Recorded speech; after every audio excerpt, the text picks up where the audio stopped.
ٹھیک ہے، اصل میں سألہ مع علمہ بإیمانہ، حضرت ابراہیم علیہ السلام نے جو سوال کیا تھا وہ سوال ایمان کے ساتھ تھا، بغیر ایمان کے نہیں تھا، ٹھیک ہے، ایمانی بذالک لیجیبوا بما سأل فیعلم السامعون غرضہ، اصل میں بتانا مقصود یہ تھا کہ سامعین جو سننے والے ہیں انہیں پتا چل جائے کہ اس کی غرض کیا ہے، ٹھیک ہے، اسی لیے اللہ تعالیٰ نے اولم تؤمن کہا، کیا ورنہ تو اللہ کو پہلے سے پتا ہے کہ ابراہیم علیہ السلام کو یقین ہے، بات سمجھ رہے ہیں آپ؟ ابراہیم علیہ السلام یقین کے ساتھ سوال کر رہے ہیں کہ اللہ میں جانتا ہوں تو زندہ کر سکتا ہے، لیکن پھر بھی مجھے تو بتا۔ لیکن یہ جو اولم تؤمن، کیا تجھے یقین نہیں، یہ جو سوال ہے اللہ تعالیٰ کا، یہ اپنے علم کے لیے نہیں ہے، بلکہ جو سننے والے، جیسے کہ ہم لوگ قرآن تلاوت کر رہے ہیں، ہمیں پتا چلے نا کہ ابراہیم علیہ السلام نے کیوں سوال کیا تھا، تو وہ پتا چلنے کے لیے، سامعین کو پتا چلنے کے لیے اللہ تعالیٰ نے سوال کیا ولم تؤمن، تو ابراہیم علیہ السلام نے جواب دیا قال بلا، کیوں نہیں، بلا کا مطلب کیوں نہیں، ٹھیک ہے، وائی ناٹ، اس کا مطلب بے شک میں اس پر یقین رکھتا ہوں، آمنتو، میں اس پر یقین رکھتا ہوں، ولیکن، لیکن میں نے جو یہ سوال کیا ہے، ولیکن سألتک لیطمئن قلبی، میرا یہ سوال اصل میں میرے دل کو اطمینان دینے کے لیے ہے، تسکین دینے کے لیے، سکون دینے کے لیے ہے، ولیکن لیطمئن قلبی، میرا یہ سوال میرے دل کو اطمینان پہنچانے کے لیے ہے، ٹھیک ہے، لیسکن، سکون پہنچانے کے لیے، بالمعاینۃ المذمومۃ الی الاستدلال، تاکہ اس کا معائنہ کرایا جائے، یعنی ایکسپیرینس کرایا جائے، ٹھیک ہے نا، یہاں وہ چاہتے تھے کہ میں وہ ایکسپیرینس کروں کہ کس طرح سے تو زندہ کرتا ہے، تو اللہ رب العزت نے پھر ان سے فرمایا قال فخذ اربعۃ من الطیر فصرهن الیک، اللہ رب العزت نے ان سے فرمایا کہ خذ، دیکھیں اخذ یاخذو سے ہے، یہ اخذ کا مطلب ہوتا ہے لینا، پکڑنا، ٹھیک ہے، فخذ یہ فعل امر ہے تو تم لو، ٹھیک ہے، حضرت ابراہیم علیہ السلام سے کہا جا رہا ہے تو تم لو، کیا لو، اربعۃ من الطیر، پرندوں میں سے 4 پرندے تم نے چننا ہے، ٹھیک ہے، فصرہن، پھر انہیں ذبح کرنا ہے، ٹھیک ہے، پھر اسے ذبح کریں، الیک، ٹھیک ہے، آپ انہیں ذبح کریں، بکسر الصاد وضمها، ٹھیک ہے، یہ جو فصرہن، سواد پر، سواد کے اوپر جو ضمہ پڑا گیا ہے، پیش پڑا گیا ہے، یہ بھی جائز ہے، اور سواد کے زیر سے بھی پڑا گیا ہے، ایک قرات میں فصرہن بھی پڑھ سکتے ہیں، ٹھیک ہے، تو قال فخذ اربعۃ، تو آپ لے لیں، اللہ رب العزت نے فرمایا قال، کہا، فخذ، تو تم لو، اربعۃ من الطیر، 4 پرندے، فصرہن الیک، پھر انہیں ذبح کرو اپنے پاس، ٹھیک ہے، ام لہن الیک وقطعہن وخلط لحمہن وریشہن، یعنی کہ ان 4 پرندوں کو تم نے لینا ہے، چاروں کو ذبح کرنا ہے، پھر اس کے قیمہ اور بوٹیاں کرنی ہیں، اور پھر اس کے گوشت کو خلط ملط کرنا ہے، اس کے پروں کو، اس کے ریشوں کو، ان کے بالوں کو، ان کے گوشت کو سب مکس کرنا ہے، ٹھیک ہے، یہ فرمایا ثم جعل علی کل جبل، پھر اس کے بعد اس کو رکھ دیں علی کل جبل، 4 مختلف پہاڑوں پر، وہ اس قیمے کو جو ہے نا مکس کی ہوئی تکہ بوٹی کو جو ہے الگ الگ پہاڑوں پر آپ رکھیں، من جبال ارض، یعنی تمہاری جو زمین ہے جہاں تم رہتے ہو وہاں کوئی 4 پہاڑوں پر الگ الگ مقامات پر، یعنی کہ دور دور رکھنے کے لیے کہا، قریب قریب بھی نہیں، 4 الگ الگ پہاڑوں پر آپ کیا کریں، ان پرندوں کے مکسچر کو رکھ دیں، ٹھیک ہے، ثم جعل علی کل جبل، جبل کہتے ہیں پہاڑ کو، علی کل جبل منہن جزءا ثم دعوہن، تو ان کے اجزاء کو تم وہاں پر پہاڑوں پر رکھ دو گے، ثم دعوہن، پھر انہیں پکارو، دعا یدعو سے ہے پکارنا، ثم دعوہن، پھر انہیں پکارو، یہ ہنہ ضمیر مؤنث کی کیوں لائے، یہ جو طیور ہوتے ہیں غیر ذوی العقول ہوتے ہیں، اور غیر ذوی العقول کی جمع جو ہے مؤنث کنسیڈر کی جاتی ہے، تو اس لیے فرمایا ثم دعوہم نہیں کہا، ثم دعوہن کہا ہے، ثم دعوہن، پھر انہیں آپ پکاریں، یاتینک سعیا، وہ تمہارے پاس چل کر آئیں گے، یعنی کہ اڑ کر آ جائیں گے، سریعا، بہت جلد تیزی کے ساتھ آ جائیں گے، وَعِلَمَ أَنَّ اللَّهَ عَزِيزٌ حَكِيمٌ، اور جان لو کہ اللہ رب العزت غالب ہے۔ عزیز کا مطلب ہوتا ہے غالب، یا لا يعجزه شيئا، کوئی چیز اسے عاجز نہیں کر سکتی، اسے مجبور نہیں کر سکتی۔ حکیم، وہ جو ہے بہت زیادہ وزڈم والا ہے، حکمت والا ہے، فی صنعہ، اپنی تخلیق میں جو ہے جو بھی چیز بناتا ہے تو اس کے پیچھے کچھ حکمت ہوتی ہے، جو بھی کام کرتا ہے اس کے پیچھے حکمت ہوتی ہے۔ بعض اوقات وہ حکمت سمجھ میں آتی ہے، بعض اوقات ہماری عقل کی کمزوری کی وجہ سے سمجھ میں نہیں آتی، لیکن اس کا مطلب یہ نہیں ہوتا کہ یہ کوئی فضول کام ہے، ٹھیک ہے؟ تو اب اللہ تعالیٰ کا یہ کہنا کہ پرندوں کو لو، ذبح کرو، مکس کرو، پہاڑوں پر رکھو، یہ سارا ایک حکمت کی تحت اللہ تعالیٰ نے فرمایا تھا۔ اب اس میں حکمت کیا ہے؟ پہلے تو جو فرمایا 4 پرندے لیں، تو حضرت ابراہیم علیہ السلام نے لیا ایک مور، طاؤس کہتے ہیں عربی میں مور کو، طاؤس، ٹھیک ہے؟ فَأَخَذَ طَاؤسًا، حضرت ابراہیم علیہ السلام نے مور کو لیا، وَنَسَرًا، ایک روایت میں آتا ہے کبوتر کو لیا، ایک روایت میں آتا ہے انہوں نے گدھ کو لیا، وَغُرَابًا، اور کوے کو لیا، وَدِيكًا، اور مرغ کو لیا۔ تو یہ 4 پرندے لیے، ٹھیک ہے؟ اب یہ مختلف قسم کے 4 پرندے لیے ہیں، یہ 4 پرندے انسان کی مختلف صفات کی طرف اشارہ کرتی ہیں۔ اب حکمت سمجھیں، ابراہیم علیہ السلام نے انہی 4 پرندوں کو کیوں چنا؟ اس کے علاوہ دوسرے پرندے نہیں لے سکتے تھے، طوطا، مینا وغیرہ؟ اصل میں یہ 4 پرندے لینے کا مقصد یہ تھا کہ یہ انسان کی 4 مختلف خصلتوں اور فطرتوں کی طرف اشارہ کرتی ہیں۔ پرندہ جو مور ہوتا ہے، مور کے اندر خوبصورتی ہوتی ہے، وہ اپنی خوبصورتی کو پسند کرتا ہے، تو یہ انسان کی بھی فطرت ہے کہ وہ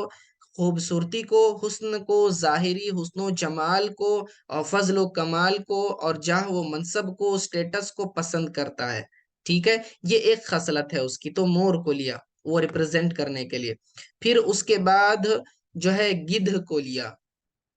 گدھ جو ہے کھانے پر حریص ہوتا ہے، ٹھیک ہے نا؟ کھانے پر حریص ہوتا ہے، اور وہ تمیز نہیں کرتا، مطلب وہ مردار کو بھی کھاتا ہے، ٹھیک ہے؟ انسان جو ہے نا بعض اوقات حلال اور حرام کی تمیز نہیں کرتا، حرام بھی کھا لیتا ہے گویا کہ وہ مردار کھا رہا ہے۔ تو خیر، گدھ کے اندر جو ہے نا حرص ہے کھانے کو لے کر، تو یہ انسان کی جو نیچر میں ہے کہ یہ جو آدمی جو نا کھانے کی طرف بہت زیادہ راغب رہتا ہے، ٹھیک ہے؟ یعنی کہ بعض لوگوں کے اندر یہ شدت سے پائی جاتی ہے، جنہیں ہم لوگ فوڈیز کا نام دیتے ہیں، حالانکہ یہ کوئی اچھی چیز نہیں ہے، ٹھیک ہے؟ کہ آدمی جو ہے ساری زندگی صرف کھانے کے لیے گزار دے۔ انسان صرف کھانے کے لیے پیدا نہیں کیا، ٹھیک ہے؟ کھانا ضرورت ہے جو انسان کو زندہ رکھنے کے لیے اور اس کے بدن میں تقویت اور طاقت دینے کے لیے ضروری ہے، لیکن یہ جب کھانے کے بعد ایسے پوچھا جائے کھانا کیوں کھا رہے ہیں، تو کہے گا پیٹ بھرنے کے لیے، ٹھیک ہے؟ پیٹ بھر گیا، اس کے بعد کیا؟ پیٹ کیوں بھرا جاتا ہے؟ تاکہ بدن میں طاقت ہو، ٹھیک ہے؟ طاقت آ گئی، اس کے بعد کیا؟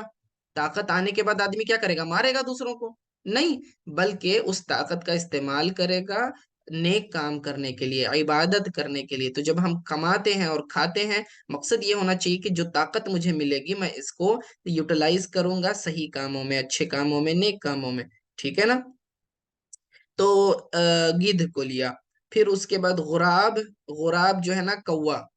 یہ کوا جو ہے نا یہ لالچی طبیعت کا ہوتا ہے، اور چھینا جھپٹی کرنے میں یہ جو ہے ہمیشہ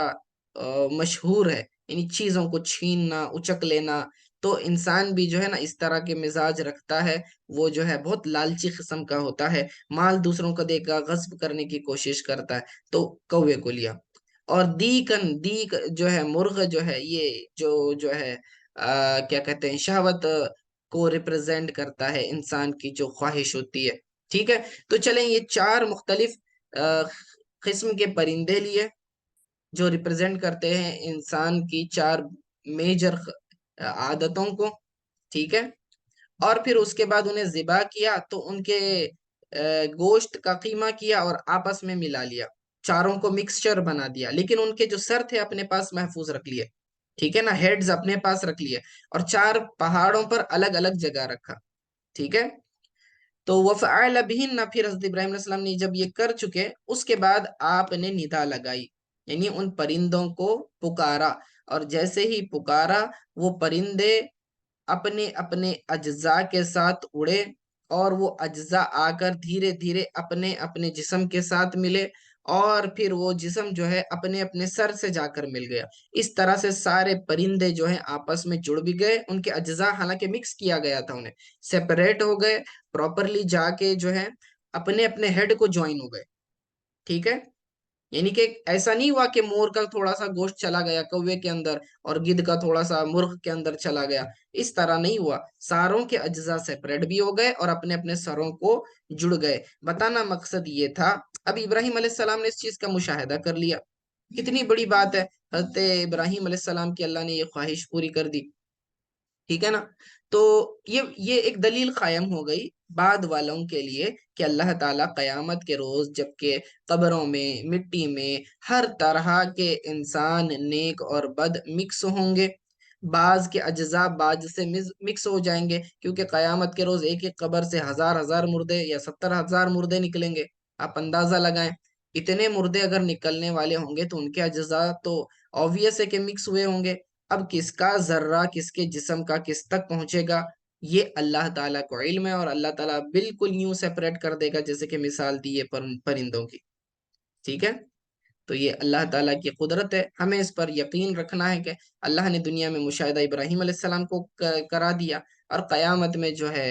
یہ چیز ہونی ہی ہے، ٹھیک ہے۔ اب اگلی آیت، یہاں سے نیا مضمون ہے، مثل الذین ينفقون اموالهم فی سبیل اللہ، ان لوگوں کی مثال جو خرچ کرتے ہیں اپنے اموال کو اللہ کی راہ میں، ٹھیک ہے، مثلو مثال، ای صفت نفقات، یعنی کہ خرچ کرنے کی مثال کو اللہ تعالی بیان فرما رہا ہے، ٹھیک ہے۔ الذین ینفقون، نفق ینفقو کا مطلب، ینفقو کا مطلب ہوتا ہے خرچ کرنا، ایکسپینڈ کرنا، اپنے مال کو خرچ کرنا۔ الذین، وہ لوگ جو ینفقون خرچ کرتے ہیں، اموالہم، اپنے مال کو، کہاں خرچ کرتے ہیں؟ فی سبیل اللہ، اللہ کی راہ میں، اللہ کی راہ میں مطلب اللہ تعالیٰ کی اطاعت میں، ٹھیک ہے، اللہ تعالیٰ کو راضی کرنے کے لیے اپنے مال کو خرچ کرتے ہیں، چاہے وہ دین کے کاموں پر خرچ کریں، یا مساجد اور مدارس بنانے میں خرچ کریں، یا کسی غریب کا گھر بنانے میں خرچ کریں، یا پھر جو ہے مسافر خانے بنانے میں، یا لوگوں کی پبلک فیسلٹی کے لیے پانی کا انتظام یا الیکٹریسٹی کا انتظام، یا پھر اور بھی یہ سائے کا انتظام کرنا، درخت لگانا، یا لوگوں کو کھانا کھلانا، کپڑا دینا، یا میڈیکل کیمپس ارینج کرنا، free medicine, free medical check ups ہوں، یا فری آپ جو ہیں بلڈ ڈونیشن کیمپ وغیرہ آرگنائز کرنا، اس طرح کے جو اطاعت کے کاموں میں جو ایکسپینڈیچر ہوتا ہے، مال خرچ ہوتا ہے، یہ سب اللہ کی راہ میں خرچ کرنا کہتے ہیں، حتیٰ کہ جہاد فی سبیل اللہ، اس میں بھی خرچ کرنا، یعنی دین کی حفاظت کے لیے، اس کے پروٹیکشن کے لیے، اور اس کی دعوت و تبلیغ کے لیے، ہر اینگل سے وہ سب سبیل اللہ میں آ گیا۔ کمثل حبۃ، تو یہ جو خرچ کرنا ہے اللہ کی راہ میں، اس کی مثال ایسی ہے جیسا کہ ایک دانہ، حبۃ کہتے ہیں دانے کو، کمثل حبۃ انبتت سبع سنابیل، ٹھیک ہے، اس کی مثال ایسی ہے گویا کہ ایک دانہ ہے کہ اس دانے سے اللہ تعالی نے اگایا 7 بالیں، بالیاں، بالیاں کسے کہتے ہیں؟